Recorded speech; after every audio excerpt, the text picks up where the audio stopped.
弟子石井東吾、師匠ヒロ渡辺、2人がブルース・リー・テッド・ウォンから受け継いだジークンドーとは何なのか。黒帯ワールド深掘り特集総まとめ50分、じっくりご覧ください。ヒロ先生、ジークンドーがどうやってできたのか改めて教えてください。じゃあ歴史的なことを、はいの真実ですね、はい、と言いますね、はい、まず当然皆さんご存知の通りジークンドーっていうのはうちの会社ブルース・リーが創始したものです。で、彼は最初に英春拳を、若い時代ですね、アメリカに渡る前香港時代に英春拳を、3年半ぐらいかな、途中で、英春拳の道場破門になってるんで3年半ぐらいしかやってないんですけど、はい、で1959年に、アメリカに渡って、でそこから今度シアトルに行って、で英春拳という名前が使えないんで、ジュンファン・グンフという名称でシアトルでスクールを開いて、で弟子を募って教えたのが始まりですね。でそこからリンダ夫人と結婚することによって、オークランド、サンフランシスコ市の隣の方ですね、オークランドに移住して、オークランドで2つ目の道場を作ります。でその時に、サンフランシスコの中国武術協会から資格が送られてきたんですね。要するにブルース・リーが白人とか黒人にも教えてるんで、それは許せんっていう形で、じゃあ我々が送る武術家と勝負して、お前が勝ったならお前の自由にしろっていう条件付きで、八角拳のウォン・ジャックマンっていうのが送られてきたんですね、香港から。でブルース・リーとウォン・ジャックマンと対戦して3分ぐらいかけてようやく倒したらしいんですね。でその時に3分もかかっちゃったってリンダ夫人に言ったらしいんですね。息ぜいぜいして、もっと本当数秒で倒せると思ったらしいんですけど、3分もかかったって、これじゃいけないって言って、その英春拳から離れるっていう意識がそこで芽生えるんですね。でグリーンホーネットの撮影とかもあって、ロサンゼルスに移住することになって、引っ越して、でそこでさまざまに研究していくんですよ。いろいろ何がその実践において有効なものになるのか。なるほど。でそこで一番目についていろんな武術見たんですね、空手から他の中国武術から。で一番やっぱし彼の目に映ったっていうか、その原理、実践的なものを想定して、例えばストリートファイトを想定して、新しく作っていくにはっていった時に、フェンシングとボクシングに一番目がいったんですね。これがやっぱりこの2つがまず非常に実践的だろうってで研究をしだしたんですね。で英春拳のスタイルにボクシングがまず入ってくるんですね、ジュンファン・グンフーが。でそこでまずスタイルが変わってくるんですね。要するに東洋からちょっと西洋チックに入ってくるんです。これがイースト・ミーツ・ウエストっていうスタイルに変化していくんです。でそれをロサンゼルスのチャイナタウンスクールで弟子に教えていくんですけど、そのフェンシングの技術的なことを入れたら、やっぱし英春拳とボクシングの動きだけじゃちょっと足りなくなる。でちょうど僕の師匠であるテッド・ウォン先生がチャイナタウンスクール2月に開校したんですけど、その時に意気投合したと、お互いに広東語で話し合って意気投合して、で8月の時点でテッド・ウォン先生をプライベートスチューデントにして、でブルース・リーがフェンシングから取り入れた新たな原理を引っ張ってきて、テッド・ウォン先生を実験台にしつつ作っていったのがジークンドーで、これテッド・ウォン先生言ってたんですけど、67年の2月開校した時にまずデモンストレーションやるからっつって見に行ったんですって、チャイナタウンスクールで。カンフー的な動きだったら僕は入るのやめようと思ってたんだけど、動きがボクシング的だったんだよ。テッド・ウォン先生海兵隊にいた時からボクシングをやられてたんで、ボクシングにカンフーに興味なくてボクシングに興味があった人なんですよ、テッド・ウォン先生。はあ、面白い。すごくボクシング的な動きだったんで入門することを決めたって言ってました。でもう一つはブルース・リーがさらにボクシング研究できるようになったのはテッド・オン先生がボクシングの種類いっぱい持ってたんですね。8ミリフィルムとか写真とか、それをブルース・リーに見せたら「テッドなんでこんなにお前はこんなに資料いっぱい持ってんだよ」っつって「いや俺はボクシングがすごく好きだったんで資料集めたんだ」でブルース・リーに貸してブルース・リーそれを読んだりいろいろ研究したって言ってました。じゃあもうただの弟子というよりはそういう仲間、友人、弟子と、プラス友人っていうすごく深い付き合いになってて、それで実験台にされながらもう目の前でジークンドーがこう一段要するに無の状態から作り上げられてるのを弟子の中で唯一彼テッドン先生がこれですね。テッドン先生がそうもうだからもう本当にもうそれをずっと目の当たりにしてきた方なんですよ。弟子の中で唯一半分いろいろ言われて習ったのと、あと半分実験台にされて見て習ったのと、それ半分半分だって言ってました。はい、なるほど。ですからジュン・ファン・グンフはどっちかっていうとイースト・ミーツ・ウエストのスタイルですよ、ロサンゼルス、一番進化したのは。ジークンドーは西洋寄りです。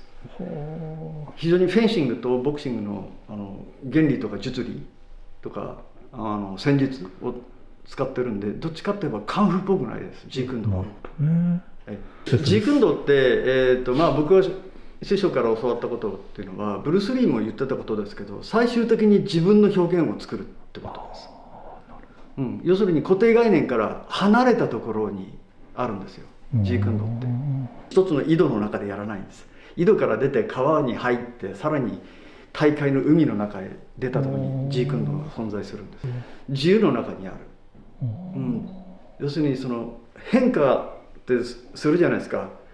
全ては変化してますよね。その変化の中で存在して初めてそのジークンドー存在の意義が出てくるんですよ。これを見ていただければ、ロサンゼルスの、チャイナタウンの道場でうちの会社がやったし道場に貼ってたものと同じやつなんですけど、まず陰と陽がまず分かれた状態。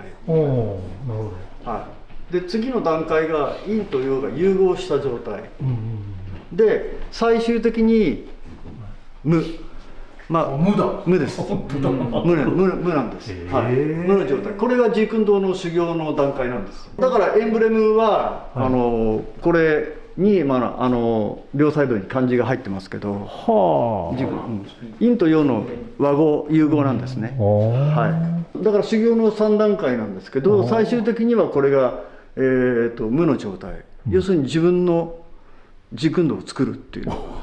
だから僕が今最高の第8ランクであるっていうのは広渡辺のジークンドーを僕はもう作って持ってます。そういう考え方のそういう考え方なんですって初めて聞きましたね。そうですかね。でも最終的には個人的にはなりますし、宮平先生もやっぱりいろんな中国武術の流派とかやられて、やっぱり今の宮平先生なりの中国武術とその戦いのやり方作られてるんで、それは修行としては非常に正解の方向に行ってるってことですね。だから僕も同じなんですね。それを、お弟子さんである東郷先生にもそうです。彼は今この段階ですね。そういう考え方があるんですね。これはもう開祖がもう当時教えてた教え方なんで、その段階に沿って僕らはやってるんですね。とにかく変化。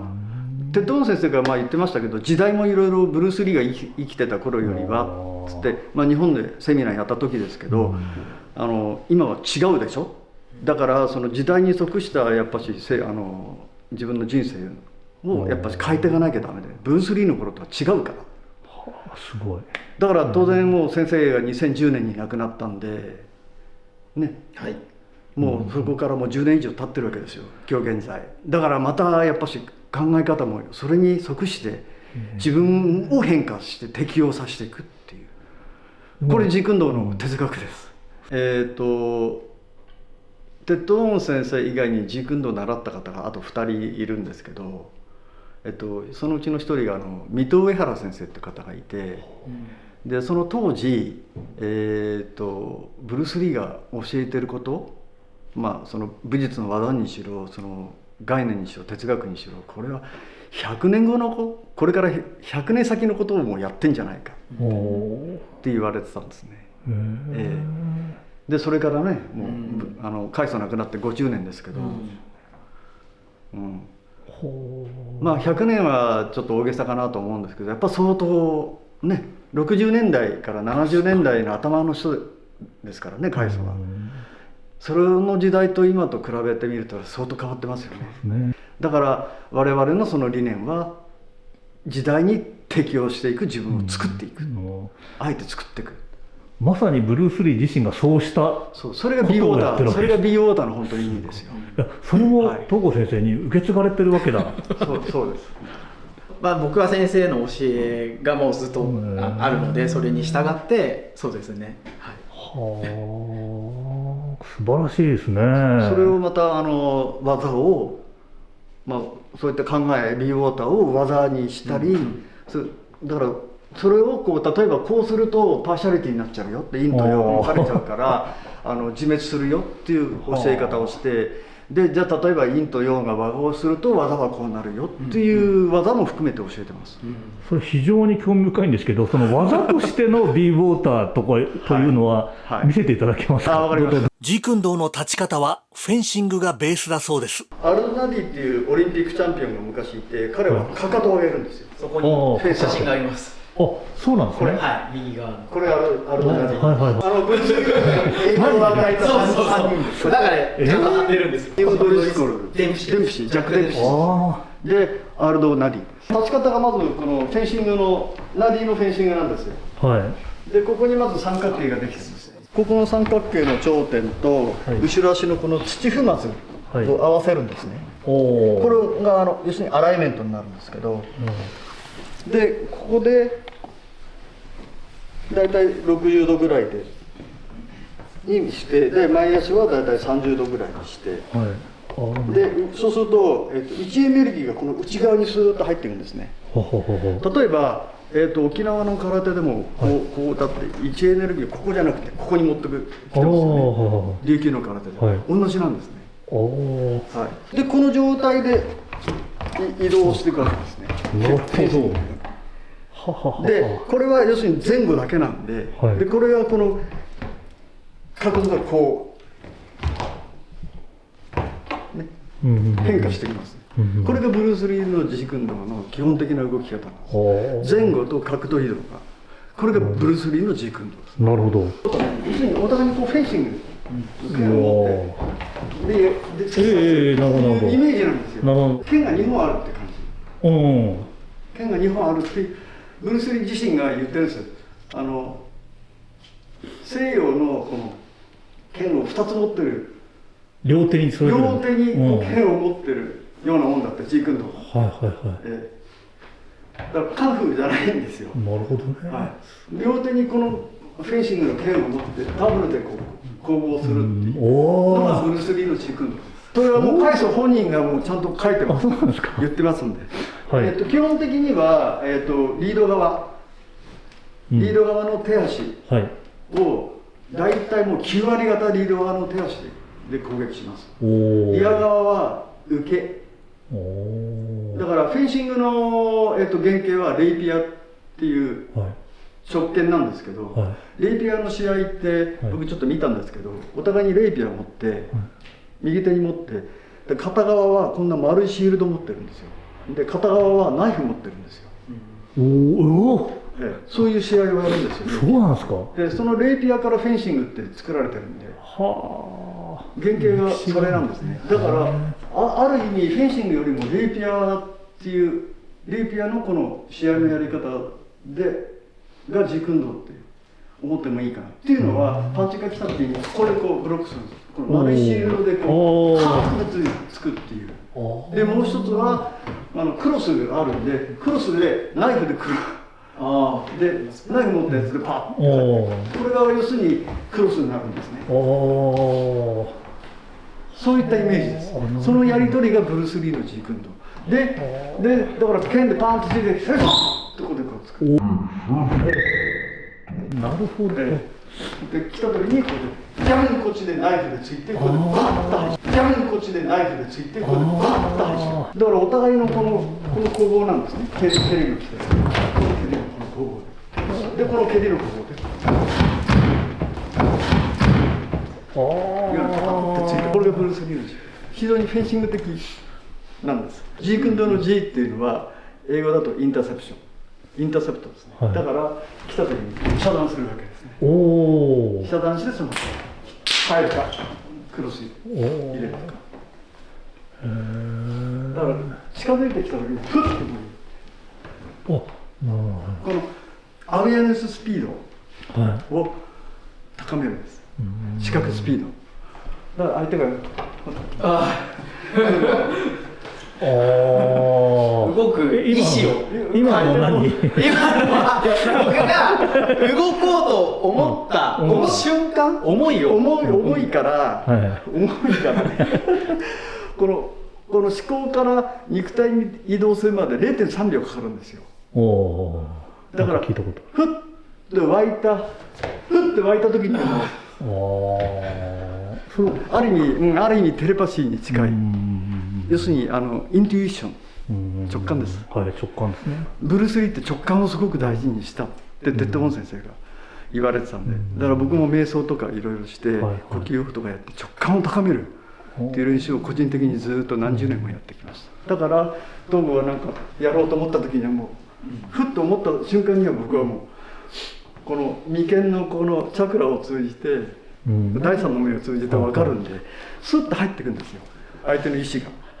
それは日本の武道でいう線の線とかそうですそうです。そうですかね。だからこれはジークンドーがタイミングの取り方が線の線と線とこの線とさるんです。これがブルース・リーのジークンドーです。でテッドン先生のジークンドーはさらに横の移動が入るんですよ。だから入る時にスーッなるほど目線が全部ずれるんで動体視力のいいやつは引っかかるんです。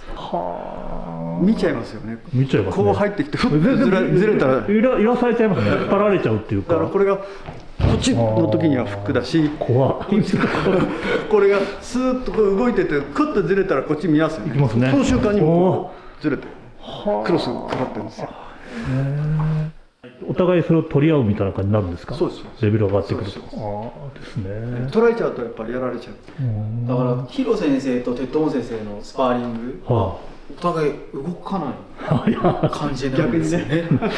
シーンとしてアメリカのね空の下鳥のさえずりと風の音がこう聞こえるわけですよ。でパンって動くみたいな。本当にそんな情景でした。そうなるんですね、やっぱりこう上の。噛み合いが落ちる感じ。ジークンドーの技は E イコール MC 事乗で出していくんで、だからやっぱスピードが大事なんで、だからその変化もスピードだし、この肉体の動きのこのパフォーマンススピードも変化だし、それが動く時はもう雷が落ちるごとく使ってる。だからブルース・リーがまず速いってそこにあるし。はい。で実際にフィンガージャブとかこのスピードで出してきます。このスピードでね。フィンガージャブ。これって読まれないように今度逆に今度気配消さないといけないです。だと分かっちゃう。分かりますね、分かります。だからこれがスーッとってやった時に目疲れてますから。ブルース・リーはフェンシングをこんなにも根本的な部分にまで取り入れていたんですね。驚きました。カイスは天才です。天才がもう本当に研究しまくってで努力して練習して作り上げたのがジークンドーですから。ジークンドーには組手のような対人練習はあるのですか。タッチゲームっていう僕が作ったんですけど、要するに簡単にこうスパーリングなんですけど、もう本当に自由にこうやるなんですけど、こういった中でお互いに技をやり合う。軽く振り合い。もうほとんどこっちのフェンシング。そんな中でお互いにカウンター取り合う。これを何度も何千回も何万回もやって実践でやる感覚を養うんです。で軽くやってるんでそんな怖くないですよね。普通恐怖心立っちゃうじゃないですか。確かに確かに。実践だとそれを克服するためにまずこれでゲーム感覚を持ってお互いにこんな感じでこんな感じでこれに慣れてきたら防具をつけてグローブをつけてスパをガチンコスパやるんですね。それこの受けって発想はないわけですか？ありますあります。当然パンチ来たらこういう受けが。それはボクシングのこのパーリングみたいな。だからこう振ってきたらこういう。だからこれがこういうデンプシーロールパンチがいいよ。いいよパンチ。なるほど。おお。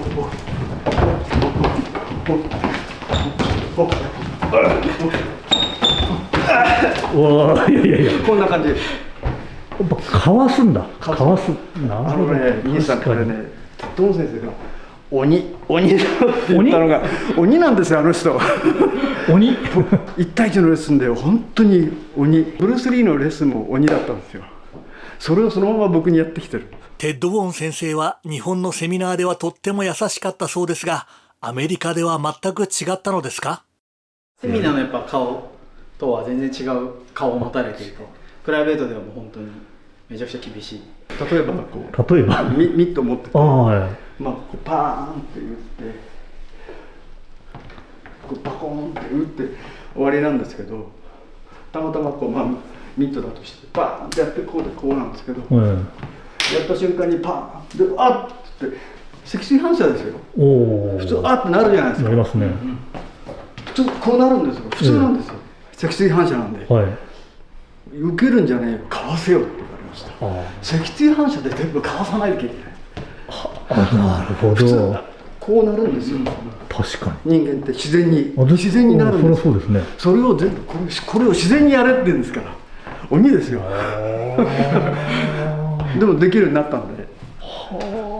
でしかもこうやって喋ってる時に2008年ですけど、こうやって喋ってる僕の頭ではまだ英語僕ベラベラじゃないんですけど、先生の言うこと8割ぐらい分かるんですよ。でこの中で日本語直してます。先生がバーッと言われてて、だってこうやって先生が言ってて、今もうトークアウトです言ってトークいましたけど、いきなりガンっておっそう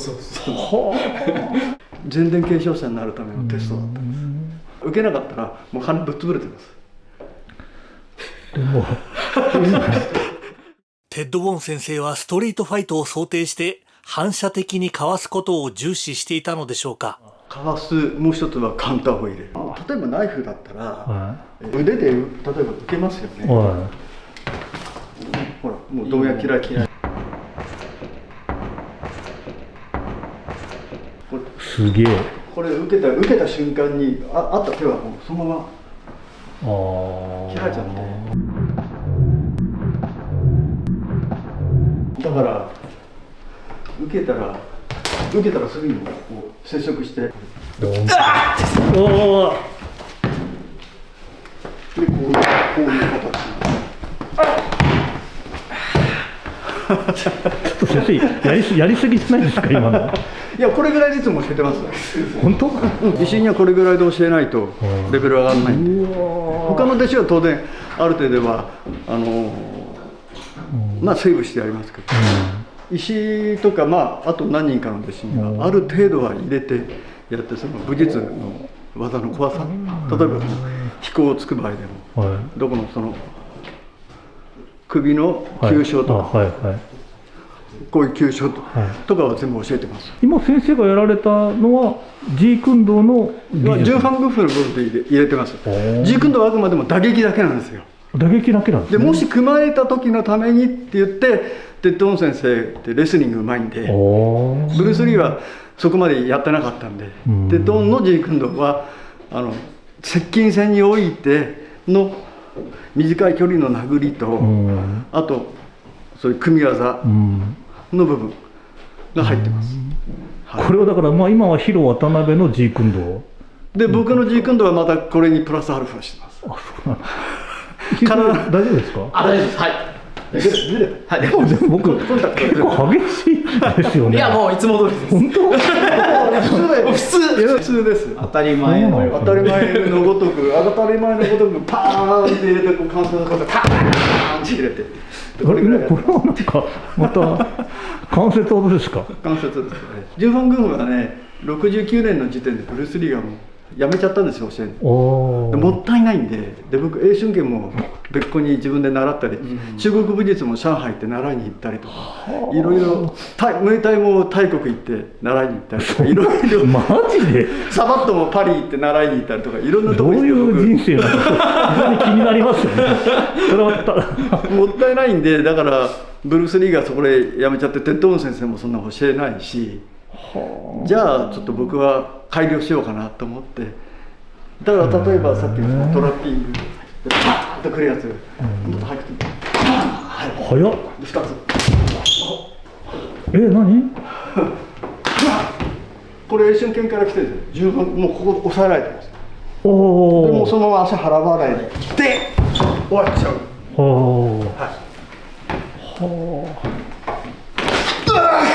っていうこういうカウンターこれパクサオっていうんですけど、英春拳でジュンファン軍部のパクサオ、パクサオっていう手法、防御寸拳ですね。ここからこういう形で中心崩して腕が今弾かれてる。でその上でパッこれも同じで意識出しちゃうと、意識を出してちょっとほら受けられるです、ね、これをなるべく自分の内祭りを意識を消すんですね。だから東郷元気バンってやるか、こんな感じでポンってやるとパソッと入っちゃう。ブルース・リーはこれができちゃう。ヒロ先生のパンチはものすごく速いのに、体はほとんど動いていませんね。体幹使ってます。体幹ね。はい。だから普通に体だけのあれでやると、体だけのやつでやると大したことないですよ。これが体幹を使うのに体幹を使う。いやすごい悲鳴がすごいけど、これ胸骨がこうなり体幹使うのでやると1インチっていうかもうくっつけてましたね今ね。今のはこうほとんどゼロですね。ゼロインチ。ゼロでもこの体幹でこうってそう今望んでないけどジークンドーの原理だと、ただこれだけ押すんで効かないですね。これだけ効かないんですよ。でこれこれ脱力して体幹でこう持っていくと、この中に入ってここでグボーもし組まれちゃったら、でこうお互いにまずこうやってて、いきなり組んでくる、組んできた人が入れてる。でそのままその時ですか。こういうものも石井先生に受け継がれていってるわけですね。これはブルース・リー海藻もテッド・ウォン先生もあんまりやってなかった部分かな。だから僕のジークンドーとジュンファン軍部の部分で、さらにそれをこう発展させた部分ですね。要するに身体スペックを上げるためにどうしたらいいかっていう稽古を結構考えて、それで身体当然上がってくるわけですよ。それをまた伝える。ジークンドーは基本的に自分の体重を利用するんですね。はい。ですからストレートリードを例に出して言うと、こう同時に日本の武道も中国の武術も同時について出しますけど、ジークンドーの場合は前足のかかとがつく前に接続してる。要するにこう自分の体がこう前方に行くときはこう放物線描きますよね、多少なりとも低くても。その頂点から落ちていくとき、重力で落ちていくときに、自分の体重が乗りやすくなるんで、だからこんな状態になるんですよ。現実はこのスピードで、パッとこのスピードで打つんですけど、これを分解していくと当たるときはこうついてるんですよ。浮いてるんだ。空中で落ちるときにヒットする。落ちるとき。これがジークンドーの基本的な原理です。リードパンチを打つ体重がいってんのですよ。だからリードはやりやすいですけど、クロスはさらにこの距離があるので、ここからのあれなんで、さらにここがつく前に入れないといけないんで、さらに体幹の使い方をなるべくこうで、さらに身体ここまでずらすんですね。こういった立ち方してるんで、はい、クロスの場合はこうボックスの構造を作って打ち込むんですけど、この足がつく前に入れて体重乗せる。これ難しいんです。沖縄の琉球の空手やるとき、ここのラインですね。こうじゃなくて同じです。全く軸のだからここでこう合わせて、通常はみんな開いてるんで、ここでこう合わせるんですね。ところがジークンドーはここでこういったアライメントっていうまっすぐのラインのこの構造を作って、ここからいきなりここに開いていく。だからここでこうしてじゃあってカウンター取ってくる。これはもうそのまま通過して、これからカーンとカウンターが入る。そういう原理を使います。で打った後はもうポンってフックでシンプルです。シンプル、ダイレクト、ノンクラシカル、これがブルース・リーが言っていた自分の概念3つ。シンプルなのにこんなに怖く感じるっていうのは不思議ですね。腕時計見ると長針、短針、秒針、はい、でこうね、12に刻んであってシンプルじゃないですか、はい、見た目は、中の機械は複雑でしょう。使い方が同じです。これってドン先生がジークンドーはそんな感じだよ。なるほど。石井先生から見て、その特にヒロ先生のここがすごい、ここが真似できないとか、何かそういうところっていうのがあれば具体的に。そうですね。その鉄道先生からヒロ先生に受け継がれた技術にさらに先生がさらに深く研究したものをこう僕たちに伝えていただけてるっていうところですかね。だから稽古方法にしても先生が考え出したオリジナルの稽古方法だったり、例えばスピードっていう一つの項目に対してもその中にさまざまなスピードの種類が存在していてとかっていう、それをこう体系化するその先生の才能というか、はい、そういったところにいつも驚かされますね。で先生自身が常にこう進化されているのをこうずっともう20年経つんですけど、いまだにこうずっと距離が変わらないどころかどんどん広がっていっているなっていうのを感じていて、そうですね、先生自身が進化しているから僕たちもこうずっとやり続けなきゃいけないとか追い続けなきゃいけない、それで気づいたら20年経ってたみたいな。目標はね、ないとやっぱ人は先に進めないですよ。でも20年前といえばですよ、石井東子先生がその20ぐらい、18初めて来た時がそう18の時、結構その頃のヒロ先生よりも今全然もう、僕自身でもそうですけど、もう全然違います。その頃はちょうど習いたてだったじゃないですか。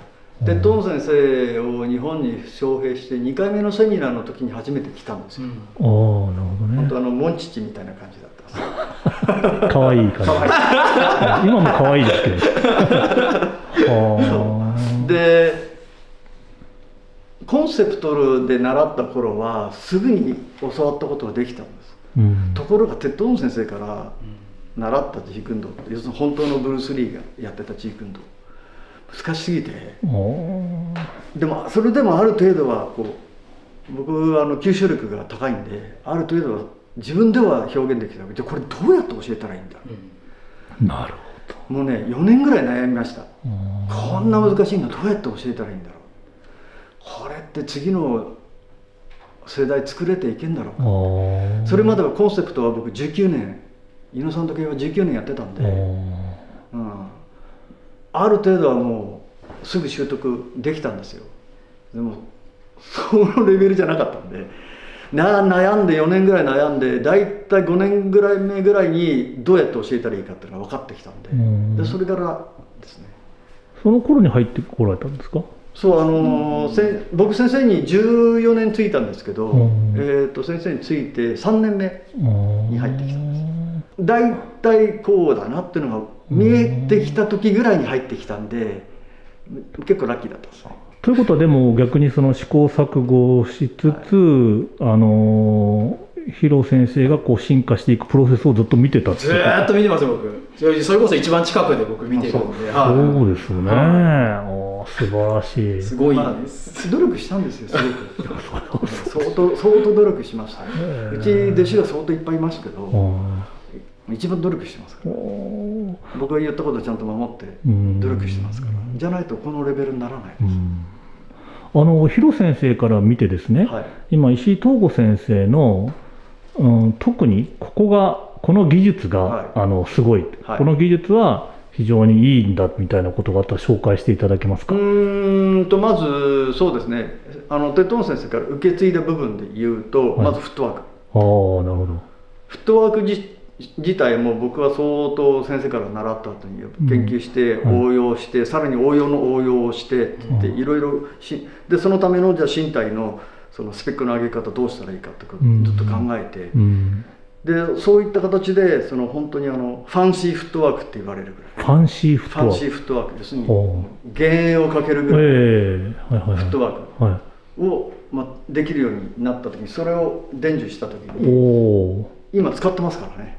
具体的にはどういう感じファンシーになってるなんか可愛い感じの名前なんかそのブロークンリズム、要するにブロークンリズムもありますよね。四分指でブルース・リーがブロークンリズムって使ってます。さっきのジグラムにあれブロークンリズム。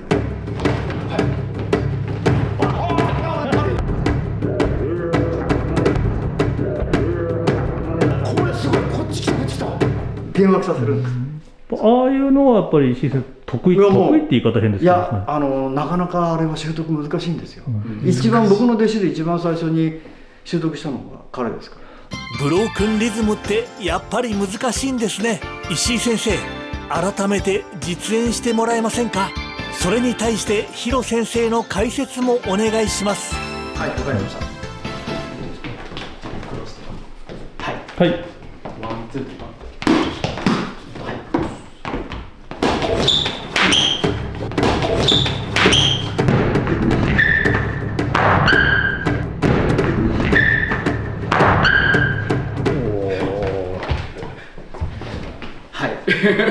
今はほとんど同じリズムでやってるんですけど、これでまず入れるじゃないですか。これでひるまなかったらちょっと向こう行ったバン、そしたら行った瞬間にこうかけるんですよ。相手がここでワンアンドツーですよね。でアンドワンツーワンツーワン、例えばワンツーでしょ、ワンツーでしょ、ワンツーで、これまず分かりますよね。分かります。要するにワンツーですよ。でジークンドの場合はワンツーワンツーワンツーになるんですよ。これがブレークリズムで、もう一つはワンツーワンツーで、ここでってなりますよね。ね、ワンツーにもう高等になってます。これがブロークンです。でこれを彼はこれを言いたかったんです。で入れてさらにバック取るんで、ジークンド基本的に。でもアウトです。これを彼はさっきやったんです。ブロークンリズムの使い方で、例えばじゃあ、バーンという、バーンという。でこれはまずこれでこれ1拍子で与えてあげて、受けるんですよ、わざと。与えてまたやりたくなるんですよ。そうだと。で今度受けないですよ。これもブロックですよ。これまさにフェンシングのような。これフェンシングですね。ボクシングの要素も混ぜてるんですけど、これフェンシングです。なるほど。このブロックリズムって彼のフェンシングです。そうなんですか。そうです。やっぱこういるんだ。テッド先生から聞いたんですけど、ナディのフェンシングがブロークンリズム使うんで、ブルース・リーが考えたことじゃないんだよって。それをブルース・リーが研究してブロークンリズムを使い出したんです。言ってます。はい。やっぱりなんかちゃんと始祖じゃないけどその根っこの人がいるっていうのはそうすごいですね。それだけ深く研究してたってことです。はい。ジークンドーは最終的にどんどんシンプルになっていく。まず金滴。金滴ですね。ごめんね。はい。ちょっとブロックして。まず金滴。まず金滴、要するにストレートキックです。はい。グロインキック、それからフックキックです。で、サイドキックです。この3つ、ほとんどこの3つしか使わないです。いろんな蹴り他にもありますけど、それは練習ではやりますけど、最終的にやっぱスパーリングする状態になると大体この3つの蹴り。金滴とあとここもなんかこの急所ですよね。肝臓腹筋もしくはあばらの下ストレートキック、ストレートスラスト。体の前蹴りと一緒です。まっすぐ。まっすぐです。はい早っ。なるほど。で当然こう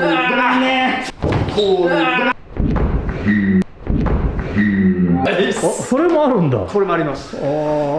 急所蹴ってます。あとは強いて言えばこういうやつですね。軸ダウンテックって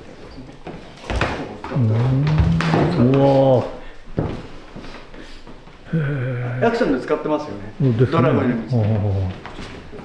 これでパーッとこう入ってでここからパーンって出るとドラマにだ基本的には来たらすぐ押すんですね。で今体重かけてないですけど、これ体重本当はかけちゃうとここまでいっちゃいます。バーッとパーンと折れます。これがスピードでいくんで E イコール MC 史上で測り大きくなります。でこのタイミング大事なんです。ヒロ先生は体格的には小柄な方だと思いますが、蹴りの重量感がすごいですね。体幹使ってるんで。そういうこと。体幹を使うっていう教えはテッドモン先生の教えじゃないんで、これは僕は日本の古武術をね長年やってきてるんで、その古武術が体幹を非常に重要視して使うんで、それを僕は入れてます。僕自身の個人のためにそこからパワーを出し。でも石井先生、さっきのように足のすねを狙う蹴りなんて受ける方も相当嫌ですよね。嫌だし見えづらいですね。やっぱ低い蹴りなんでですね。でそこからここが実になって上が虚になるじゃないですか。だからそこからまた連携が確かに危ないわ。これは来たらこれで下分かりますよね。分かります。スーンとこれで入れてスコトンこういうスピードで入ってきます。もう一気にこの間合いを入ってこそさせないように潰して潰して一気に中に入ってきます。これがテッドモン先生のGクンで、当然拳鍛えてるんで硬いものがスピードでハイスピードでガーンと上がってきますから壊れますよね。先生に何発か投げられてここかけたこともありますけど、そうなんですか。あれ食らってね。ジークンドの練習っていうのはグローブをつけて、いわゆるオープンフィンガー、いや素手です。そうなんですか。ペアナックルです。だから鉄を叩けっつって僕先生に。だから鉄を叩け。鉄叩いてる。テッド先生もだってこんな鉄の支柱を半分に切ってかまぼこ型にしてそれを40年ぶたえたしたんですから。テッド・ワン先生とのそのスパーリングって素手で顔スパーリングの時はボクシンググローブでヘッドギアつけて、ただしここ何もつけてないです。ヘッドギアとボクシンググローブだけでそれでやるんですから危ないですよ。そうなんですね。でもそんなにジークンドーっていうのがやっぱこんだけリアリティこんだけある意味怖いというか、そういうのっていうのは知らなかったですね。やっぱりなんかかっこいいみたいなのがやっぱり俳優ブルース・リーのイメージが日本は強いんですけど、アメリカは武術家として有名になったんで、ブルース・リーが武術家ブルース・リーのイメージのが強いんですよ、アメリカでは。ブルース・リーって言えばこの「Be Water」っていうですけど、ジークンドーの技術自体にも「Be Water」の理念が入っているのでしょうか。そうですね。でこの動きの中で、この互いのこの鳥の中でこの流れの中で調和あるんですよ、調和を。でこれがもう自分本位で画で出すともうパーシャリティの状態だともうこれでやってもうスカーッてやられたらガーッと変化対応できないんですよ。この石の変化に対して石がいろいろ変化するんでここで合わせるんですよ。これが要するに真ん中の状態になりますね。いいよ、いろいろ変化して。好きだったりするやつです。でこっちもわざとこれで変化を起こす。こっちの変化についてこれなければダメだし、向こうの変化にもいかにこう調和してするか。あれなんで石井先生今「ああ」とか言って下がっちゃった何もしてないように見えますけど。いやしてるんですよ。仕掛けてるんですよ。はい。いや変化についてこれてないです。リズムが変化してそこの間合いの調整を崩されるっていう本当に空間と時間をよくコントロールするって先生言われるんですけど、それから重力のコントロール、それから時間のコントロール、空間のコントロール。傍からね見てるだけだとなんで対峙すると対峙しないとわからないです。だからあるレベル以上の人同士だとやっぱり動けなくなるってさっきおっしゃったことが起きるわけですね。ああなるほどですね。単に技術だけだと目に見えるんで、例えば触れたら分かっちゃうんで、だからこうやってグッと押してくれば情報が取れるんで。なるほど。だから触れないで空間にあっても情報を取れるようにするんですよ。